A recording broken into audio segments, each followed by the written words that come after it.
So, what happens, ladies and gentlemen, is they think they're going to win on Trump hatred. They do not need an agenda. They have got themselves convinced that not only do they hate Trump, so do you. Which reminds me, I have been doing some research. And, I'm fascinated at why people think what they think and how they think. And I have been quietly extremely interested in the conservative never-Trumpers. Now, I've shared with you some of my theoretical explanations for conservative never-Trumpers, but I stumbled across, quite by accident, what I think the real underlying problem they have with Donald Trump is. And it's not just, it's one primary thing with some offshoots. And I'm going to share that with you as the program unfolds. We've got to take a break right now. We'll come back and go to the phones. Stay with us, folks. Greetings and welcome back. Happy to have you with us. Rush Limbaugh behind the golden EIB microphone on the middle of the week. We're already at Wednesday. This is my last week of the year.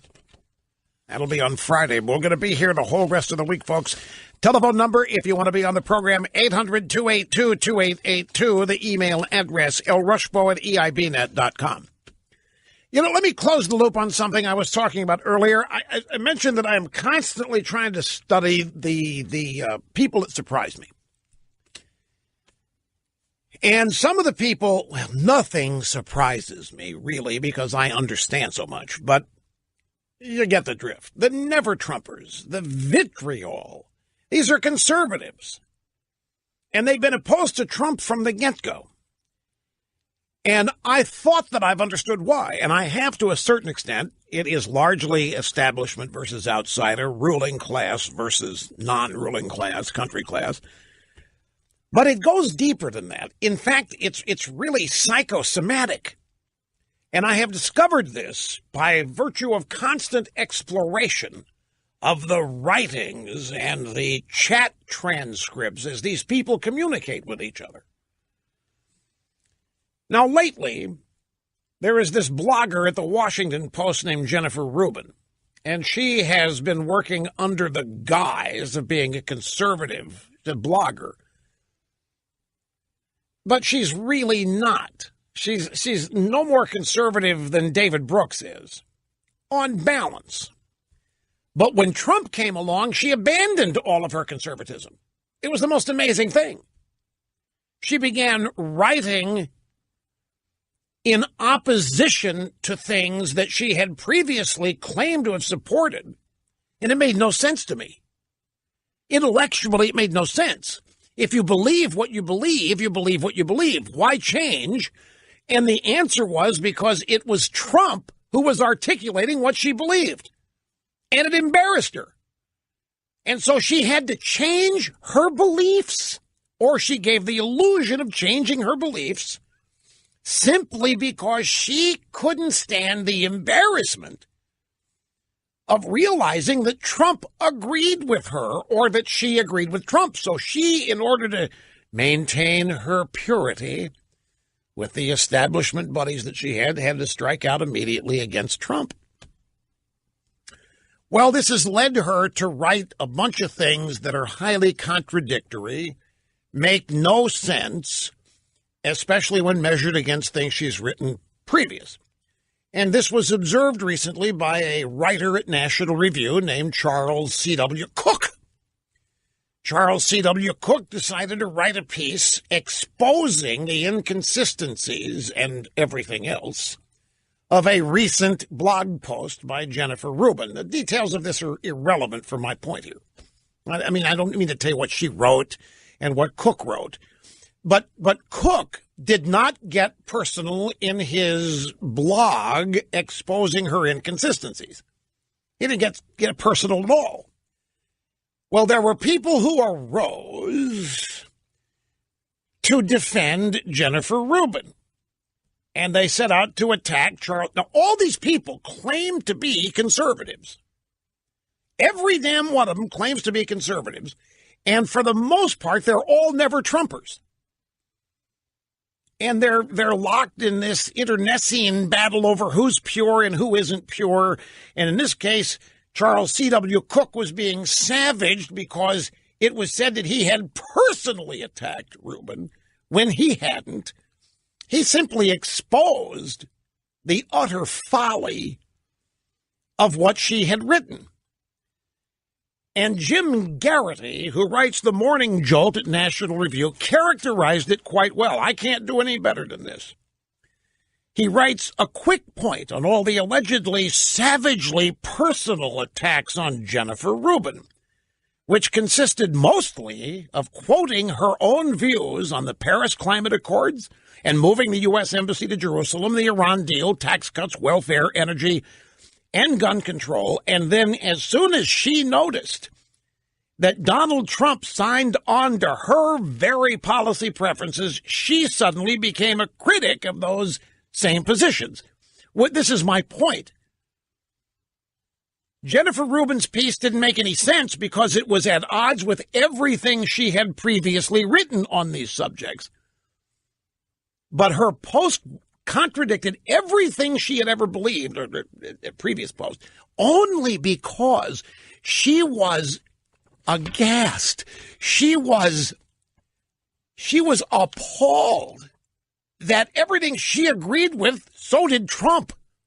She was embarrassed because she's a never-Trumper. Trump's a pig. Trump's unacceptable. Trump's unfit. Trump's whatever. And so she was embarrassed. And so she wrote a piece that contradicted everything she believed only because she was embarrassed Trump also believes it. And this is what passes for our intellectual wing. And then there's a follow-up to this. Another blogger wrote, quote, and this is the nub of it. For some of us, it's not that we changed our position. It's that we don't want this administration trying to do important and complicated things it doesn't understand. Folks, this is it. That little two-line sentence explains 90% of the conservative intellectual never-Trumper movement. They simply cannot accept the notion that the things they believe in are in the hands of somebody so incompetent and rude and barbarian as Donald Trump. We don't want this administration trying to do important, complicated things it doesn't understand. In other words, we're the smart people. We are the experts. And this guy, Trump, and his mad cabinet and his bunch of no-competent fools, they got no business implementing what we believe. Now stop and think of that for a minute. In a fight for the soul of America, these people are willing to sell out their ideas and abandon the objective of advancing them simply because they think the guy implementing their ideas isn't fit to do so. Because he's a boob, he's a narcissist, he's a pig, he's a misogynist, whatever it is. And this is what passes for deep intellectual thought and application. Imagine if this were the norm after every election. Imagine if it were permissible and laudable to oppose the implementation of the very things you believe because you believe whoever was elected isn't qualified or sophisticated enough to handle all of these very complicated things. Well, then there would be no reason for elections because there wouldn't be anybody qualified enough to implement what you believe in. And if you can abandon your own principles simply because you don't like the people implementing them, what does that say about the results of elections? And I don't see these people throwing their hat in the ring trying to get elected. I don't see them willing to head down the road that you have to head down to get elected in order to acquire the power and the opportunity to implement your idea. You sit there from the sidelines and you judge who's fit and who's unfit.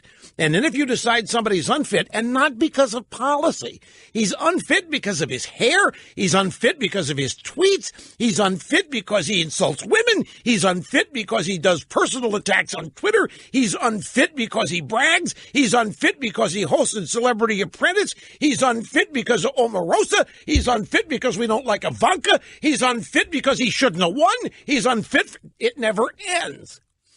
And at the end of it all, you are superior, you're the expert, only you should have the right to determine who has the power to implement your ideas.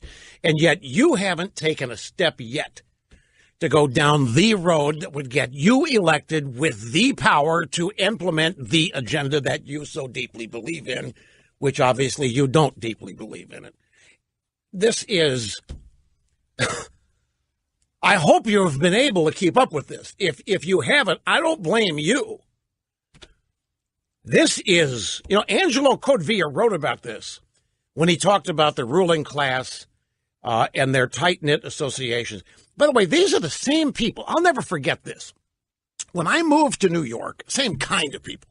When I moved to New York in 1988, I had the idea, I was going to do a serious show. It was going to be responsible, meaning I wasn't going to say things just to make people mad. I wasn't going to be outrageous just to be outrageous. I wasn't going to lie. I wasn't going to say things I didn't believe. My purpose was not to be controversial and stir people up. But it was to be honest, but it was to stand out. It was going to be a good show. I go to this cocktail party at Lou Lehrman's house. And a bunch of people who think and act like I've just described are there, and they just love the Morton Downey Jr. show. Now, Morton Downey Jr. is spitting on his guests. He's blowing smoke in their faces. He's calling them names. He's kicking them off the show. He's throwing sawdust in their hair. And these pseudo-intellectuals, oh, man, are you going to be like... And if Downey had invited him on his show that had been there, they would have hired the fastest car in the world to get their ass there to be on the show. And yet here they are. I simply cannot. It's not that we don't want this administration trying to do important, complicated things. We just don't think they're qualified. We don't think they understand. They're not sophisticated enough to be implemented. Yes, we're for tax cuts. And yes, we're for moving the embassy. But they don't know what they're doing. They're irresponsible. This is typical think tank thinking. So Trump, the guy that went out and did what you had to do to get elected. Trump, the guy that's getting beat up by everybody in the world just because he wakes up every day, is not qualified. He's not sophisticated enough. He's not educated enough. He's not proper enough. For some of us, it's not that we changed our position.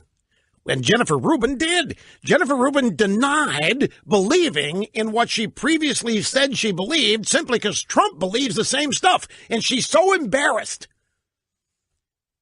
that she has to abandon her beliefs in order to stay pure with the people who were never Trumpers.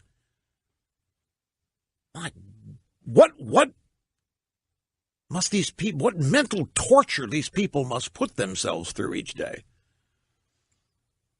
It's obviously not enough to be guided and rooted in what you believe. No, all of this is based on what other people think of them.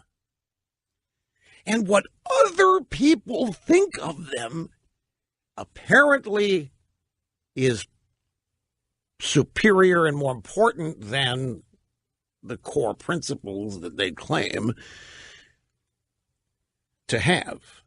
Now, Garrity, National Review, writing about this,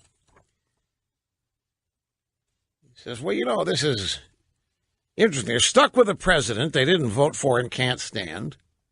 A vocal chunk of Trump's critics insist he has to be removed from office. until they debate whether Pence would be worse, revealing that the core of their objection is less that Trump is uniquely unqualified and bad for Republican than the fact that he is a Republican. The second strike against these people are Republicans, and so is Trump, and that embarrasses them. How many people like that do you know, by the way, who are not intellectual think tank bloggers? Do you know Republicans who are embarrassed to be Republicans now because Trump is one? I do. Do you know any snurtly? Or a couple. They're never Trump haters. It's irrational. Now this is how irrational it is. And it's deeply personal. Their hatred of Trump obviously threatens something. Threatened the world that they've created for themselves to live in, threatened the boundaries that grant them exclusivity or uniqueness or something. I mean, it's deep here. And then Garrity says, I might be more sympathetic to all of this, that Trump is a danger to our system of government if I hadn't lived through Bush Hitler, Chimpy McHaliburton, Bush doesn't care about black people, all of the awards for movies depicting Bush's assassination, Howard Dean speculating the Saudis warned Bush about night. In other words, Garrity is saying, where were all of you when the left was out destroying other Republicans that you didn't oppose, like George W. Bush? Where were you speaking of then? And he's exactly right. In other words, these people will never criticize liberals and Democrats like they will people in their own party or movement. Where were you guys when Bush was Hitler and people lied, Bush lied, people died, and all this other garbage that Bush didn't care about black people and one of the assassination movies and books that were written about Trump that we were encouraged, or Bush we were encouraged to read? Where were all of you savaging all the Obamaites and Clintonites who were saying all that stuff?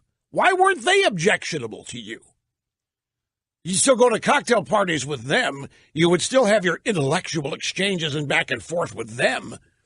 But now with it's Trump, and he agrees with you, and he's implementing what you believe, and you're beside yourself because you don't think he's qualified to be dealing with the things you care about.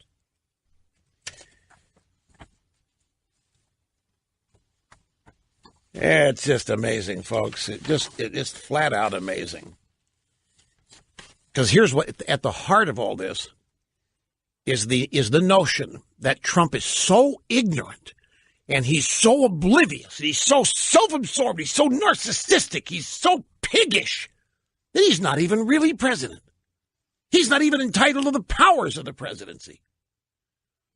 We reject the fact that Trump was elected. We simply don't accept it. He's not qualified. This is people who believe in the same things Trump believes in, and that's another thing that drives them nuts. There you have it, my friends. That's a pretty good